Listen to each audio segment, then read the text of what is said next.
என் மகனே, என் மகளே, நீங்கள் பலவித உபத்திரங்களால் மனம் வெதும்பி நிம்மதியில்லால் இருக்கிறீர்களா? உங்களுக்கு சொல்லுகிறேன், இந்த பூமியில் என் ஜனங்களுக்கு உபத்திரவம் உண்டு. அதை எப்படி நாம் வெல்கிறோம் என்பதே முக்கியம்.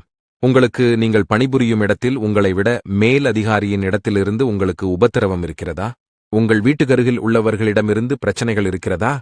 கணவன் மனைவியிடையே கருத்து வேறுபாடுகள் இருக்கிறதா? உங்களுக்கு நான் சொல்லுகிறேன், உபத்திரவத்தை உங்களின் பொறுமையால் வீழ்த்த வேண்டும். பிசாசு ஆனவன் உங்கள் பொறுமையினை சோதிக்கும் பொருட்டு உங்களுக்கு உங்கள் வாழ்க்கையில் நிறைய உபத்திரவத்தை கொடுப்பான். நீங்கள் அந்த பிசாசின் வலையில் விழாமல் உங்கள் பொறுமையினால் உங்கள் ஆத்துமாக்களை காத்துக் கொள்ளுங்கள் என்று கர்த்தராகிய நான் சொல்லுகிறேன். உங்கள் கிரியைக்கு பலன் உண்டு. பொறுமை இழந்து நீங்கள் கோபமாக பேசும் ஒவ்வொரு வார்த்தையும் உங்கள் வாழ்க்கையில் மோசமான நிலையை ஏற்படுத்தும். நான் சொல்லுகிறேன், நீங்கள் எனக்கு அன்பான பிள்ளைகளாயிருக்க உபத்திரவங்களை எதிர்கொள்ளுங்கள். என்னிடத்தில் உங்கள் உபத்திரவங்களை ஜெபத்தில் சொல்லுங்கள். நான் உங்களுக்கு இளைப்பாறுதல் தருவேன். வேதத்தில் இருந்து நான் உங்களுக்கு முக்கியமானவற்றைப் பற்றி சொல்லுகிறேன். யோவான் 16:33 உங்களுக்கு சொல்லுகிறேன். என்னிடத்தில் உங்களுக்குச் சமாதானம் உண்டாயிருக்கும் பொருட்டு இவைகளை உங்களுக்குச் சொன்னேன்.